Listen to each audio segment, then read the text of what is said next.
మాత్రం ఎంత బాగుందంటే ఆ సినిమా చూసిన తర్వాత అబ్బా ఈ ప్రతి ఎవరికంటే మాలేసుకొని ప్రతి ఒక్కటి చేసేటట్టు ఫీల్తో చేసేదన్న ఆ పాప క్యారెక్టర్ మాత్రము సూపర్ హిట్ అసలు నార్మల్ కాదు.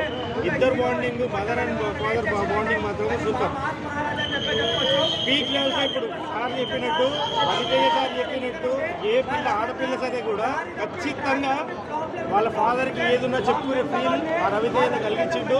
నెక్స్ట్ టైం ఏ పిల్లలైనా సరే కానీ వాళ్ళ ఫాదర్కి ఏదున్నా చెప్పినా కానీ ప్రతిదానికి సొల్యూషన్ దొరుకుతుంది.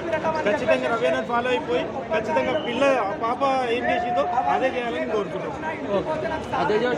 శబరిమలకే కల్లం బల్లం కాలికి మెత్త స్వామియే అయ్యప్పో అయ్యప్పో స్వామియే. నిజంగా అవి గుళ్ళు అవి థియేటర్లు కాదన్నా, అవి పెద్ద పెద్ద పడిపూజలు చేస్తే దేవాలయం చెప్పొచ్చు. ఈ లోపలికి థియేటర్ లోపలికి వచ్చి అసలు స్నాక్స్ అని అంటలేదు, ప్రసాదాలు పెడతారని చెప్పేసి అంటున్నారు. అంత బాగుందన్న సినిమా అయితే.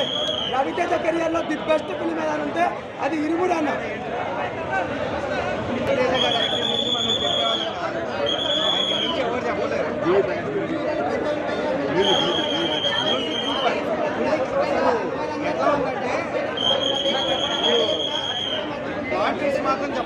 చూస్తున్నాం రవితేజ రాలే అసలు ఫస్ట్ టైం అసలు సినిమా మంచి కంటెంట్ తో రావడం అనేది రవితేజ. నేను విక్రమార్కుడికి చూసిన, మళ్ళీ ఇప్పుడు చూస్తున్నా. అట్లా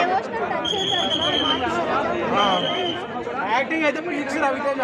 ఫస్ట్ హాఫ్ లో సాంగ్స్ మంచిగా ఉండే, మెల్లమెల్లగా ఆడుతూ పాడుతూ నడుస్తుండే. కానీ సెకండ్ హాఫ్ లో ట్విస్ట్ అయితే వేరే లెవెల్ అసలు. ఇచ్చా సూపర్ బ్రో. ఫస్ట్ టైం విన్నప్పుడు కొంచెం నార్మల్ అనిపించింది, పాత సాంగ్ బాగుండేది. కానీ మెల్లమెల్లగా మైండ్ ఎక్కింది. Super bro. అంటే ఇప్పుడు పిల్లలు చెడిపోతున్నారు కదా, ఉమెన్ ఎంపవర్మెంట్ ఇట్లా అంటే కాపాడడానికి, సొసైటీకి న్యాయం చేయడానికి రవితేజ ఉన్నాడు. అట్లా సూపర్, అన్ని సూపర్. సాంగ్స్ బాగున్నాయి, అన్ని బాగున్నాయి బ్రో.